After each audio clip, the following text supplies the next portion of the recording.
sou o Alfa e Ômega, diz o Senhor Deus, aquele que era e que há de vir, o Todo-Poderoso. Amém. Na terceira parte da nossa congregação, vamos continuar no livro dos Atos dos Apóstolos, capítulo 17.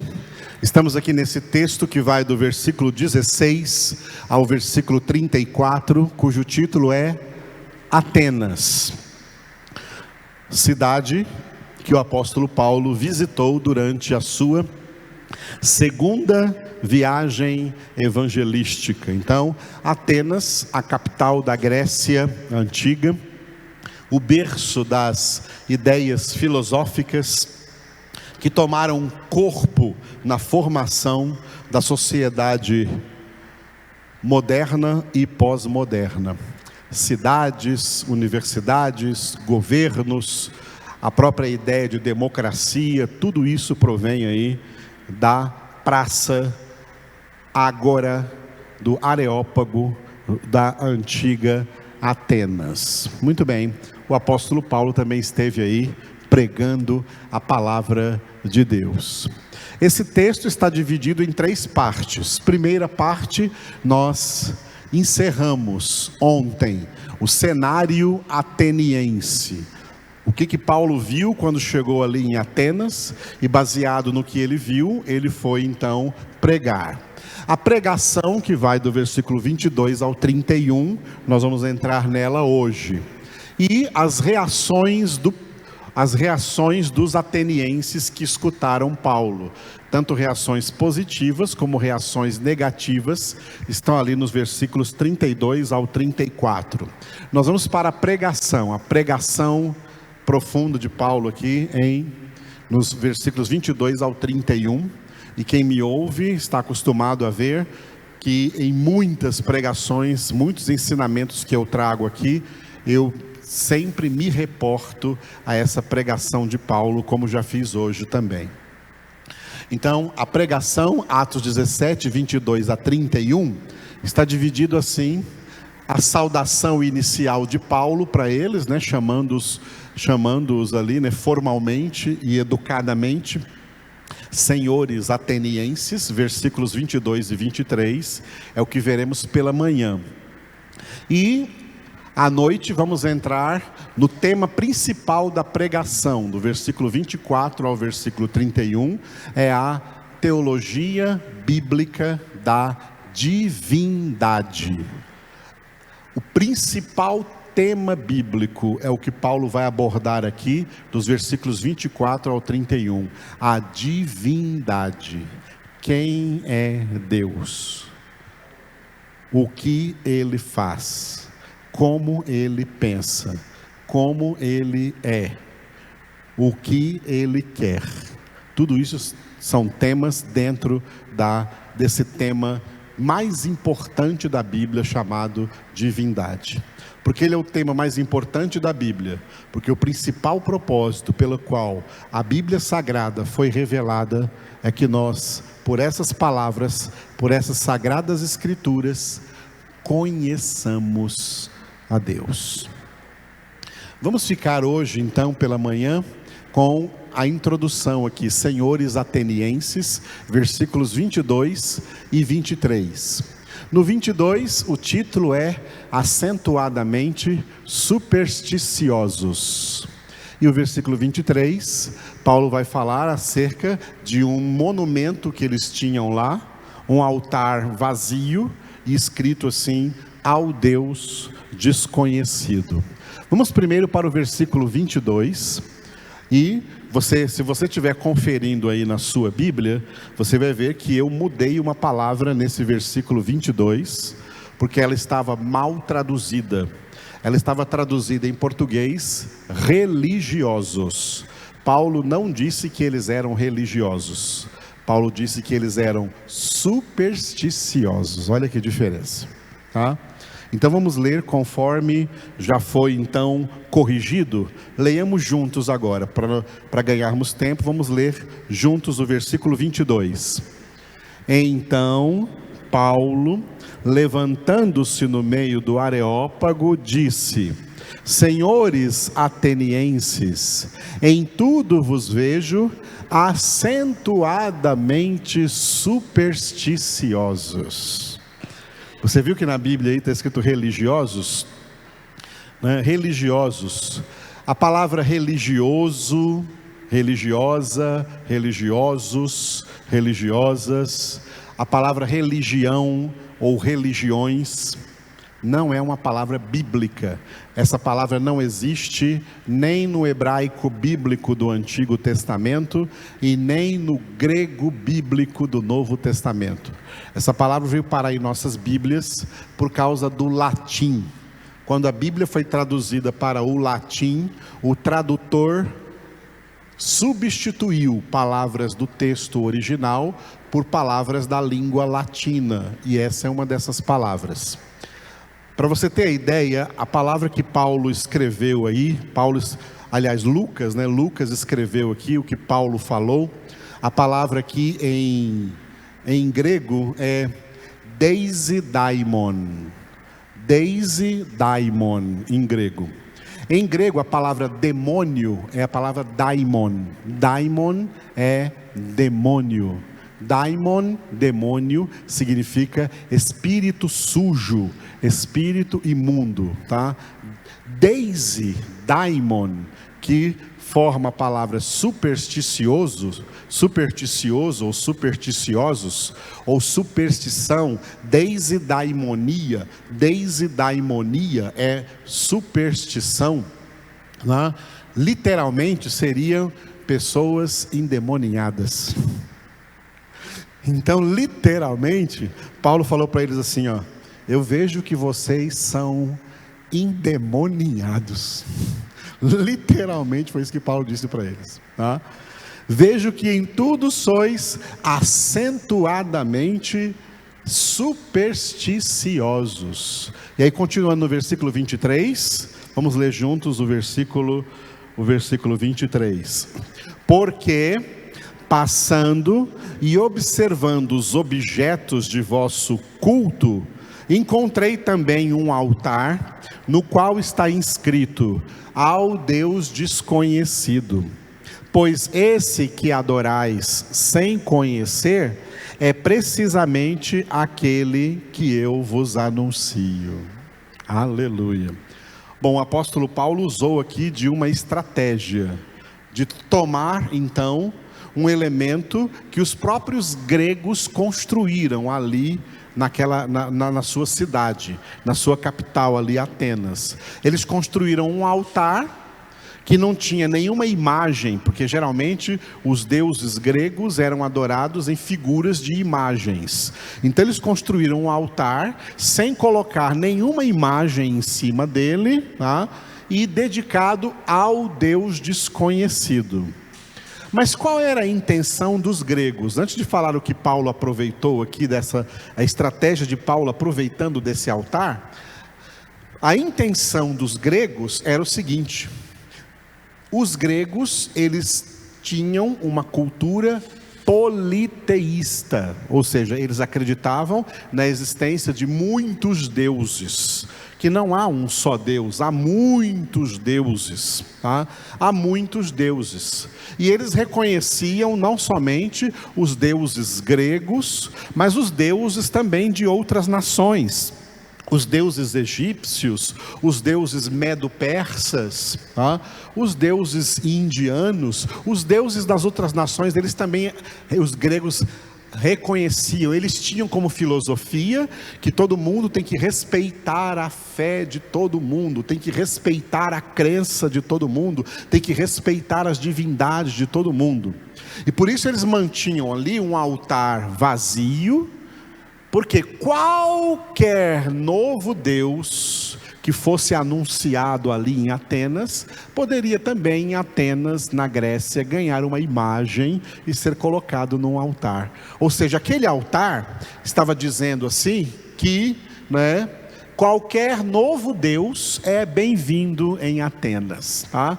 Eles recebem qualquer novo Deus, porque para eles existem muitos deuses. Só que Paulo usou essa frase escrita nesse altar para referi-la ao Deus Todo-Poderoso e dizer para eles assim: esse que adorais com aquele altar sem conhecer, é precisamente aquele que eu vos anuncio. Tomando essa frase que os gregos escreveram naquele altar vazio ao Deus desconhecido, como Paulo também tomou, nós encaramos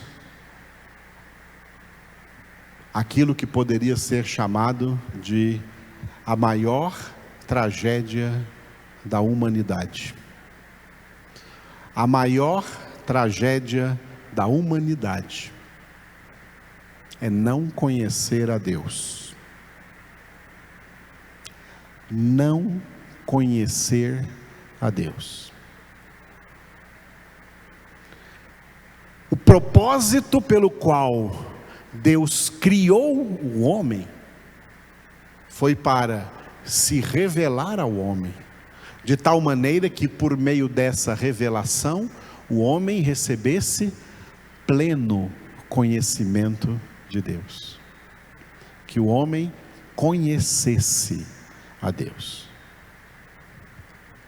O pecado travou a alma humana em um estado de trevas, em um estado de ignorância, em um estado de total desconhecimento de quem é o seu Criador, de quem é o seu Senhor, de quem é o seu dono, porque o Salmo 24:1 diz que do Senhor é a terra e tudo que ela contém, o mundo todo, o mundo inteiro e todos os que nele habitam.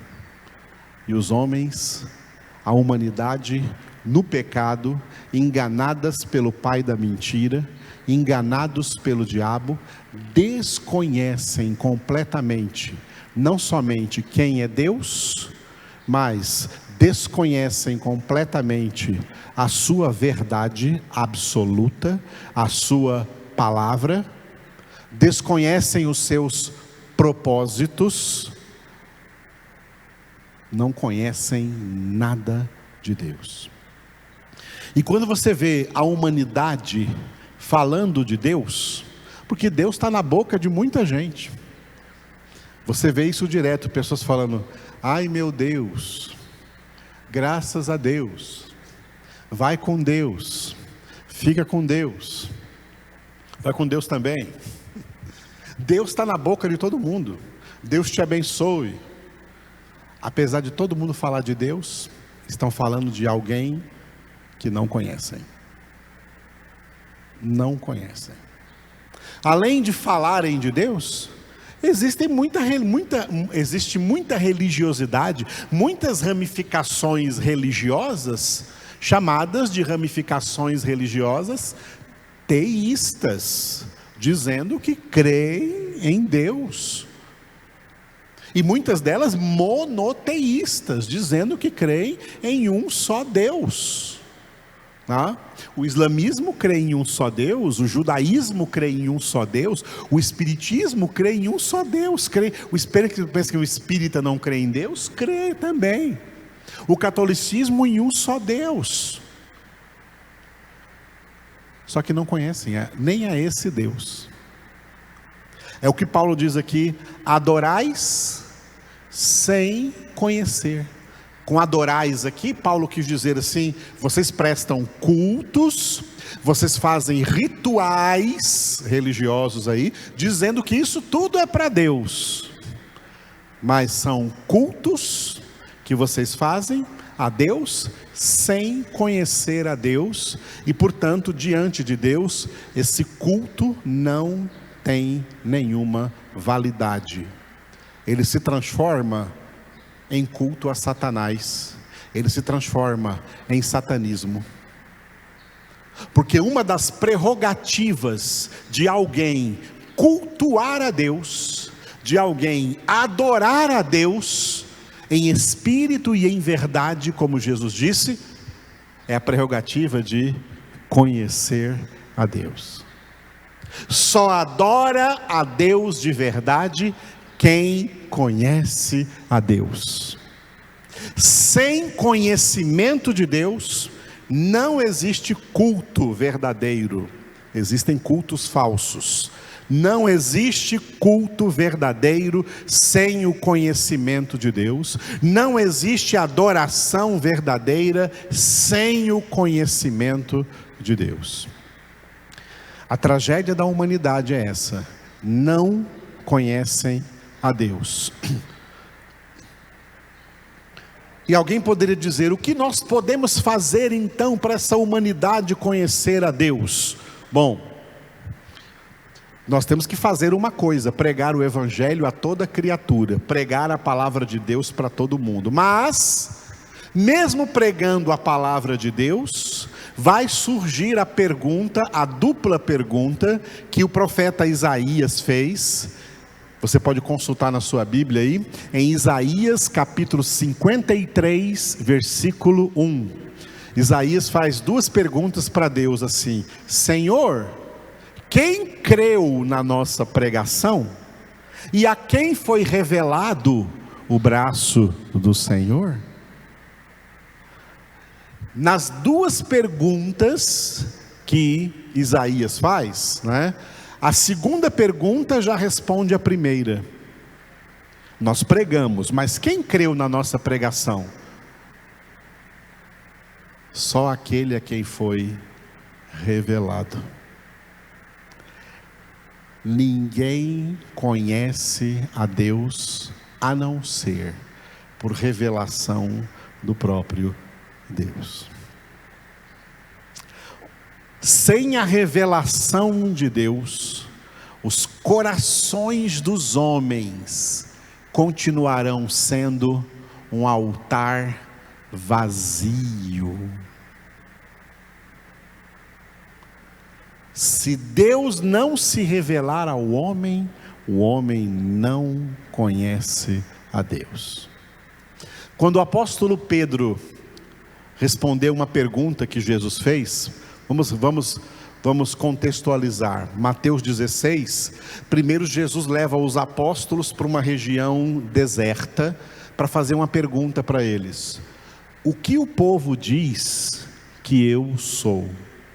Aí os apóstolos todos começaram a responder. Uns dizem que o Senhor é Elias, outros dizem que o Senhor é João Batista, outros dizem que o Senhor é Jeremias, outros dizem que o Senhor é um dos profetas. Ninguém disse quem de fato eu sou? Não, eles disseram só isso. Sabe quando Jesus fez essa pergunta para os apóstolos? Depois de ele viajar por toda a nação de Israel, pregando o evangelho do reino e fazendo os milagres. Esse é o povo que comeu 2 vezes pães multiplicados. Na primeira vez sobraram 12 cestos cheios. Da segunda vez sobraram 7 cestos cheios. Esse é o povo que foi curado de lepra, foi liberto de demônios, foi curado de enfermidades físicas como para pessoas paralíticas que andaram novamente, pessoas cegas que foram curadas. Pessoas que Jesus passou poderosamente ministrando sobre elas. Aí depois Jesus pergunta para os discípulos: essas pessoas que eu passei pregando para elas, que me viram e me ouviram e até receberam milagres, quem elas dizem que eu sou? Umas dizem que o Senhor é um profeta, ou João Batista, ou qualquer profeta. Apesar de tudo que viram de Jesus, que ouviram de Jesus, que experimentaram de Jesus, não conheceram Jesus. E aí Jesus então traz a pergunta só para os apóstolos: mas e vocês? Como quem diz: mas e vocês que estão comigo 24 horas por dia, que dormem onde eu durmo, que comem onde eu como, que andam comigo todo dia, vocês, quem vocês dizem que eu sou? E aí o apóstolo Pedro declarou: tu és o Cristo, o Filho do Deus vivo. A reação de Jesus foi essa: bendito és tu, Simão, filho de Jonas, porque não foi a carne e o sangue que te revelaram isso, mas o meu Pai que está no céu. Ninguém conhece a Deus senão por revelação do próprio Deus. O Pai revela, Jesus revela, o Espírito Santo revela. Nesse texto foi o Pai revelando, o Pai te revelou. Em Mateus 11, Jesus já orou dizendo assim: Pai, eu te louvo porque ocultaste essas coisas aos sábios dessa terra e as revelaste aos pequeninos. Sim, ó Pai, porque isso foi do teu agrado. Ninguém conhece o Pai senão o Filho, ninguém conhece o Filho senão o Pai, e aquele a quem o Filho o quiser revelar. Deus agora só se revela a quem Ele quiser se revelar. E aquele a quem Deus quiser se revelar, esse vai conhecer a Deus desde agora e por toda a eternidade, porque como Jesus orou ao Pai em João 17:3, a vida eterna é esta, que te conheçam a Ti, um só Deus verdadeiro, e a Cristo Jesus, a quem Tu enviaste. Eu sou o Alfa e Ômega, diz o Senhor Deus, aquele que é, que era e que há de vir, o Todo-Poderoso.